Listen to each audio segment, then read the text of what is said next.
नमस्कार, मी अनघा धोडपकर. कैकेयी भाग 3 संकलन केलं आहे मीनाक्षी देशमुख यांनी. 7 पुत्रानंतर झालेली कन्या आणि माता विहीन सर्वगुणसंपन्न कैकेयी अश्वपतींची अतिशय लाडकी कन्या होती.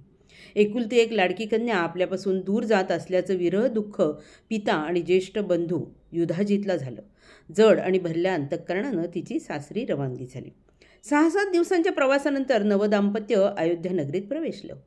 महाद्वाराच्या प्रवेश दरवाजावर सुवासिनी, महाराणी कौशल्या व सुमित्रा देवींनी दोघांनाही औक्षण करून स्वागत केलं. कैकेयी देशाच्या तुलनेत अयोध्या कितीतरी पटींनी भव्य होती. कैकेयी तरुण, सौंदर्यवती व सर्व गुणसंपन्न असल्याने दशरथ राजांचा ओढा साहजिकच तिच्याकडे होता. त्यांच्या कामाव्यतिरिक्त वेळ जास्त तिच्याच सान्निध्यात जात असे. त्यामुळे तिचा दरारा वाढला. पण मंथरा सर्वांशी फटकून वागत असल्यामुळे कैकेयीची प्रतिमा मलिन होत आहे हे कळूनही तिच्या विरुद्ध काही करू शकत नव्हती. अयोध्येत कैकेयीला येऊन 2-2.5 वर्षे झाली होती. राजदरबार सुरू असताना एके दिवशी दशरथ राजासाठी इंद्रदूत संदेश घेऊन आला. इंद्रदूत म्हणाला, दंडकारण्यातील मानवी राक्षस संबासुरानं देवेंद्राशी युद्ध पुकारल्याने इंद्रासन डळमळीत झालंय. त्यासाठी देवेंद्राने आपली मदत मागितली आहे. शंबासूर दैत्य दंडकारण्यातील वैजयंती नगरीचा रहिवासी असून तो अतिशय उदंड झालेला आहे. दंडकारण्यातील लोक ऋषीमुनींवर अत्याचार करीत असे. यज्ञयाग होम हवन करणाऱ्या ऋषींना त्रास देऊन त्यांच्या कार्यात विघ्न आणत असे. त्यांच्या बायका मुलींना पळवून त्यांच्यावर अत्याचार करीत असे. देवसुद्धा या मायावी राक्षसाचा पराभव करू शकत नव्हते. आता तर त्यानं प्रत्यक्ष देवांचा राजा इंद्र यांच्याबरोबर युद्ध पुकारलं होतं. या संग्रामात त्यानं इंद्रावरही मात केली.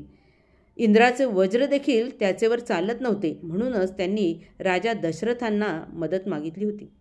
क्षत्रिय धर्मानुसार संकटात सापडलेल्या कुणासही विनमुख न पाठवणं हे त्याचे ब्रीद होते. आता तर प्रत्यक्षात देवेंद्रांनीच बोलवलं होते. चतुरंग सेनापतीसह दशरथ राजा संबासुरावरती लढाई करण्यास निघाले असता कैकेयीने बरोबर येण्याचा हट्टच धरला. दशरथ राजानं तिला परावृत्त करण्याचा बराच प्रयत्न केला, पण ती आपल्या निर्णयावर ठाम होती. ती म्हणाली, मी धनुर्विद्येत तरबेज असून अश्वरथाचं उत्तम सारथ्यही जाणते. मायावी राक्षसाबरोबर युद्ध करण्याचे तर त्यांचे डावपेच ओळखून पवित्रा घेणं आवश्यक असतं. त्यामुळे माझा उपयोगच होईल. त्यावेळी तिला त्या ऋषींचे शब्द आठवले. तुझ्या शौर्यामुळे तू आपत्कालीन पतीचं प्राण वाचवशील व त्यांच्या आदरास पात्र ठरशील. त्यामुळे तिनं युद्धावर येण्याचा हट्टच धरला. अमात्यांनी तर ही माझ्या मातेच्या गुणांवर केली आणि पित्याच्या अतिलाडाने वाया गेलेली असे म्हणून त्यांची तिला अशा बोलण्यानी मजलच गेली होती. महामंत्री सुमंत उत्तम सारथी असल्यामुळे त्यांच्याबद्दल शंका घेण्याचं कारणच नव्हतं.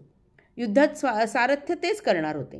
इथे तिच्या अश्वज्ञानाबद्दल मात्र सारेच अनभिज्ञ होते. माहीत होते फक्त दशरथ राजा आणि मंथराला. शेवटी सारथी बनलेल्या सुमंताजवळ रथनीडच्या सौद्यात बसावं व त्यांनी मार्गदर्शन करावं या अटीवरच तिला युद्धावरती नेण्यात आलं. हेच तिच्यासाठी खूप होतं. आपत्कालीन स्थितीत सुमंतांना बाजूला सरून अश्वरथ नीडाच्या वर नियंत्रण मिळवू शकणार होती ती.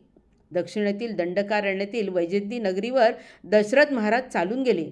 शंभासुरावर प्रतिहल्ला करणारे दशरथ राजा हे पहिलेच राजा असावेत. दशरथ राजाचे व शंभासुराचे तुंबळ युद्ध सुरू झाले.